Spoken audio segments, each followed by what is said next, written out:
Hi there, I'm Nigel Saunders. Today it's part 2 of questions and answers and more here in the Bonsai Zone. I'm going to start today with some light maintenance type pruning to a couple of my bonsai forests, and then I'm going to do a bit of tech review and show you my painted Vietnamese style bonsai pot. My tech review is going to be this macro focusing rail.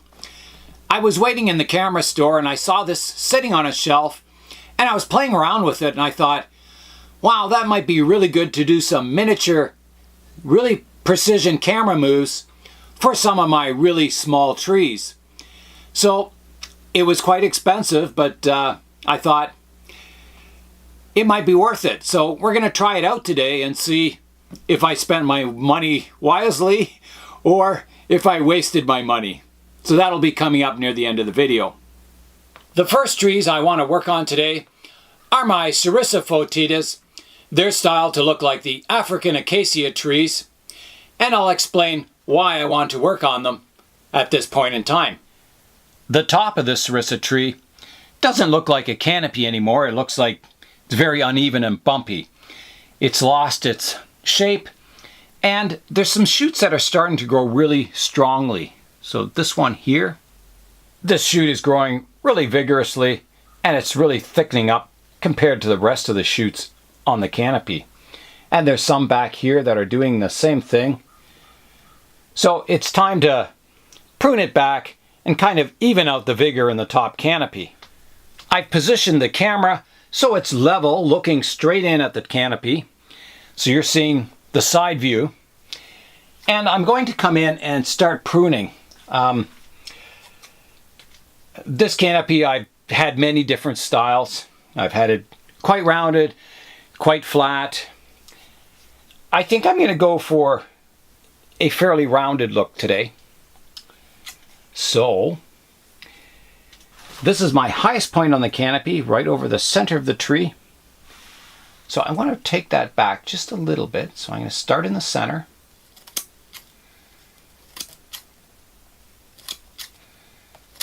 And curve down towards the edges of the canopy.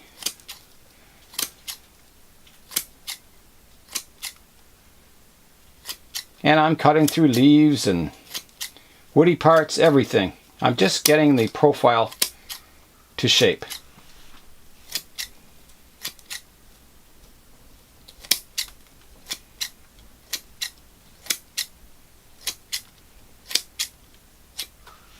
So I've got this center strip pretty well to my curve now. So from that curve shape, I then want to curve the canopy slightly in the other direction. Not a whole lot, but just slightly. So I'm going to turn the tree around 90 degrees, so you'll be looking in at the side of the tree. So let me do that. So here's the side view of the tree. And again, you're looking level into the canopy. And you can see just how far out of round it is compared to the, the flat surface of the soil or the lip of the pot here. It's very skewed and, it's quite thick here. So it needs a lot of evening out. So here I go. I'm going to come in and start pruning. So I'm going to have less of a curvature in the side view. I'm coming in now to those long shoots towards the front of the tree.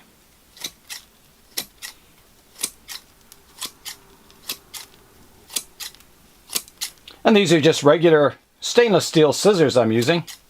They're nice long ones and really good for doing this hedge type pruning. From the side view, you can still see I have quite a bit of volume here that needs to be reduced. So I'll keep pruning away.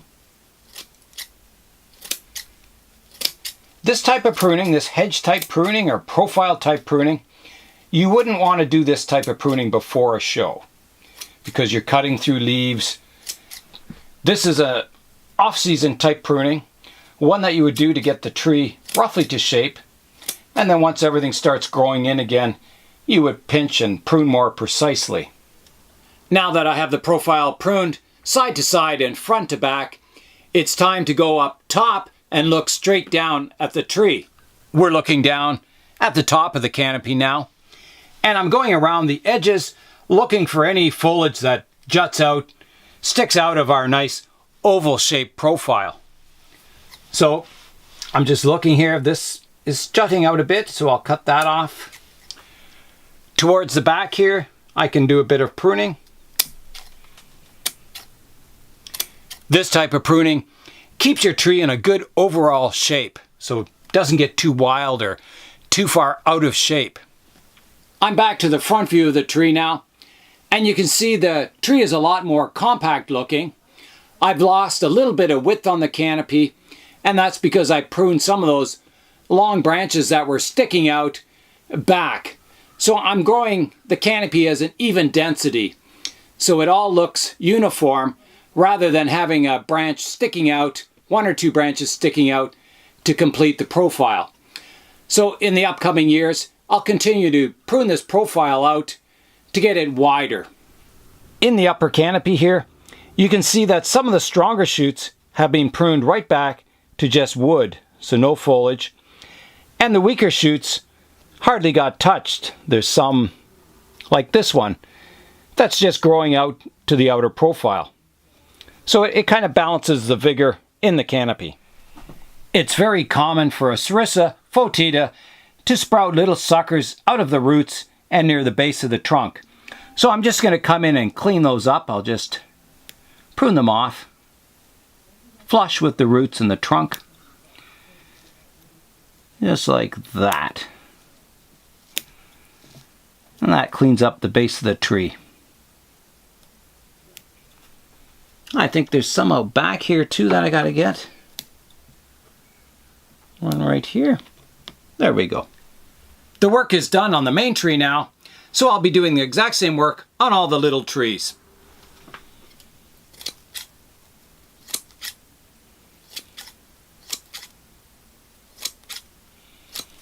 I found on my secondary tree here that there's a few lower branches that I want to remove. I want to take off this lowest one here and this one towards the back here. The reason I want to remove these branches is that the one here is crossing the main trunk, so it's kind of not growing in a nice radial pattern. It's not fanning out from the center of the tree. And the other one over here is a little too low, and the branch is growing over top of the smaller tree behind it. So I'm going to start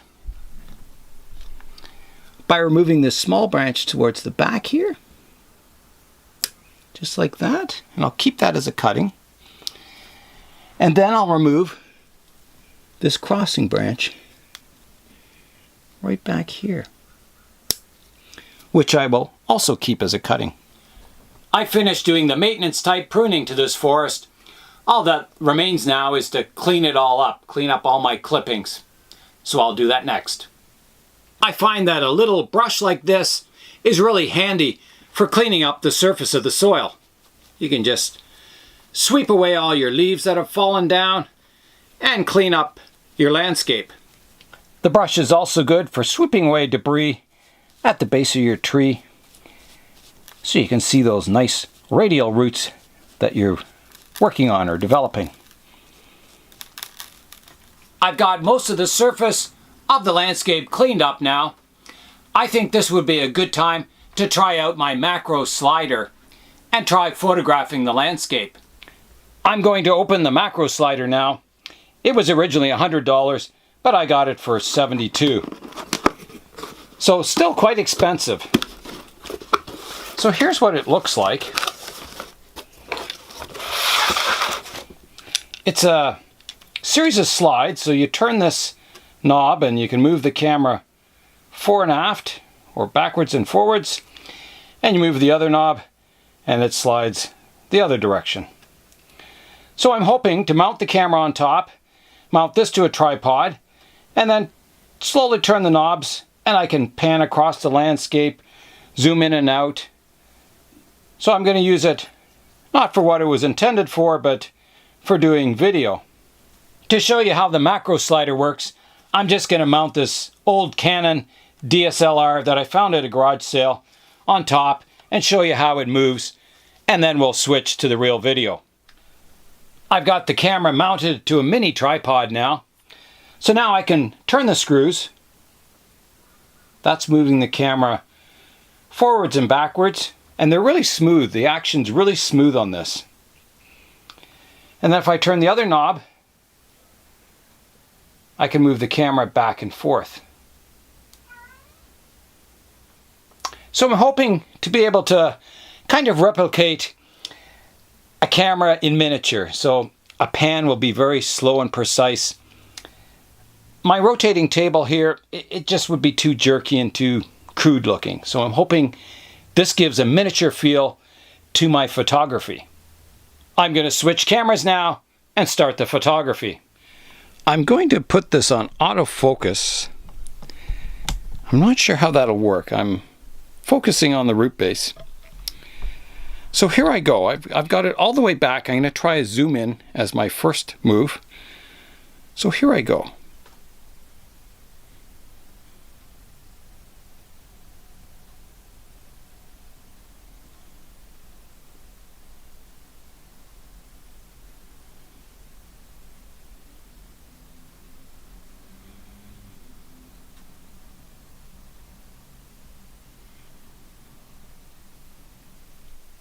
And that's fully zoomed in now. So that's test number 1. My next test will be a panning test. So here I go.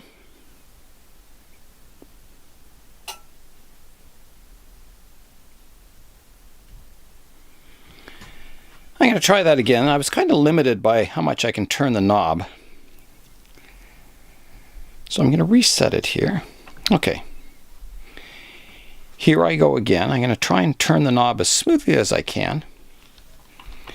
Actually, I'm going to loosen it off. Maybe I can just push it. Yeah. I think I can just push it so I can get, I don't have to turn the knob. I can just slide it. Okay, so here I go. This is test number 2, a pan test.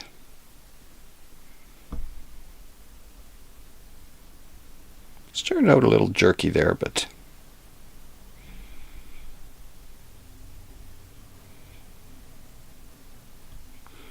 that's fully over. I can tell that wasn't very smooth. I'm going to try that again. Actually, I'll try it the other way. So here I go. I'm going to try pushing it the other way. I'll see if I can get it smoother.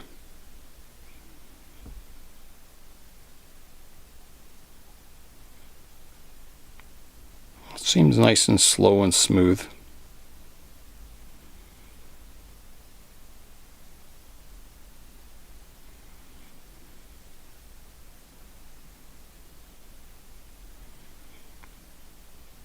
And slowing down to a stop. Okay, so that's a pan and a zoom test. I'll see how that looks, and yeah, I think if I oil the gears, it'll be smooth all the way through. It was a little jerky where I hadn't used it, so I'll try that in future. I'm going to try one more pan test up in the canopy here, so here I go.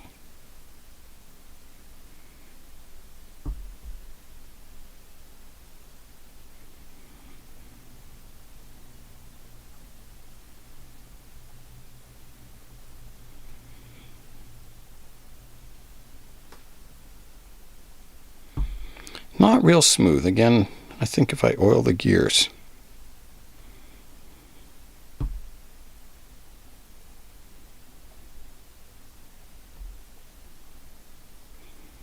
And my tripod just tilted back there. Okay, let's try that again.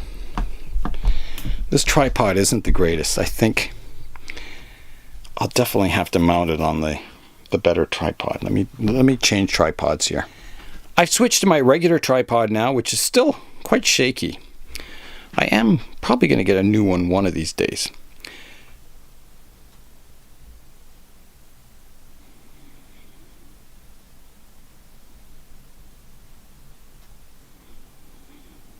There we go. That was fairly smooth. So I'm hoping that it kind of looks like a slider shot, you know, that you see in a lot of videos these days. Let's try it on something even smaller now. Okay, here's a test using my Podocarpus Let me just level the camera a little better. And here I go. I'm going to try a slider move. A little shaky starting there.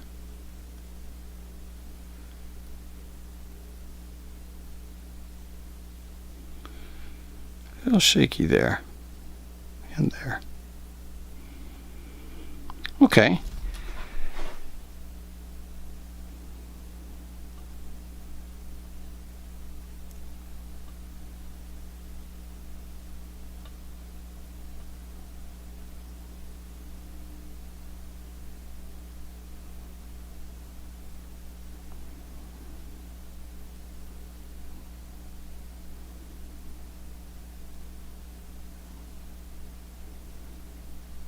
Okay,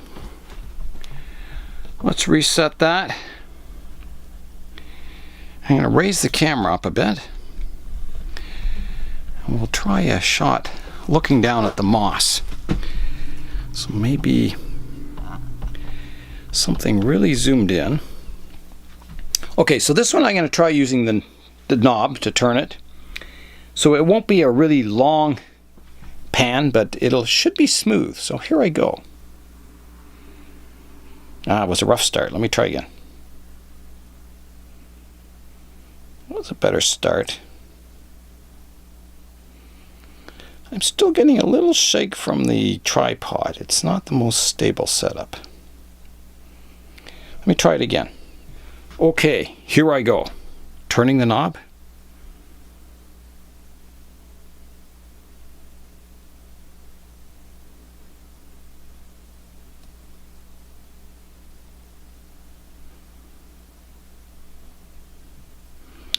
Okay, and I'm going to try coming fore and aft now.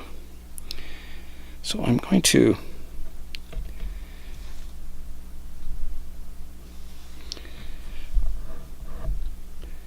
I'm right back, so I'm just going to zoom in.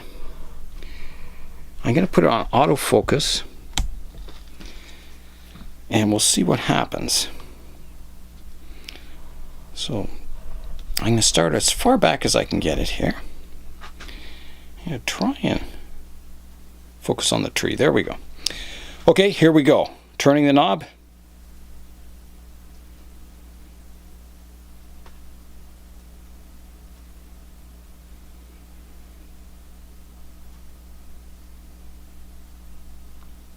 So that was kind of zooming in on the trunk. Let's try on the foliage now. Here's a shot of the foliage. So now I'm going to try zooming in on it.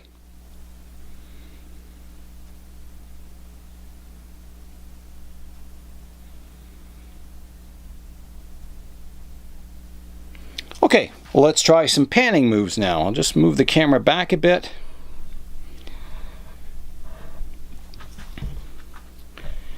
And we'll try a slider shot. So here I go. Let me try it again. It always starts off a little rough there. Here we go again. Well, that's nice and smooth so far.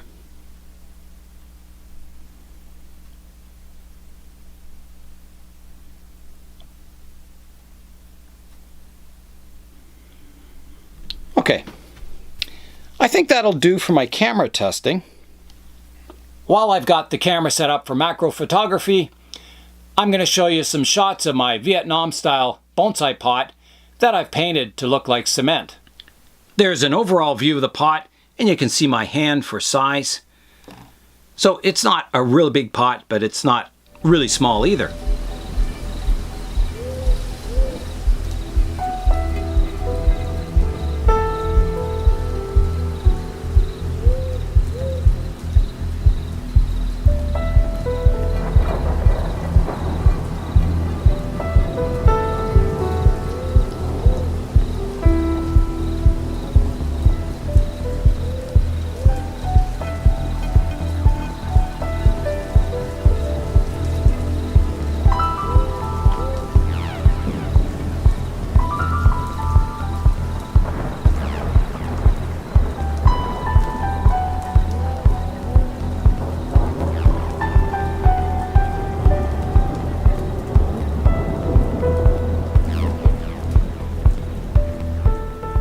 So that was some videos using my macro focusing slider. I'll have a look at the videos and see. Hopefully my money was worthwhile. Maybe I can learn to use it better too.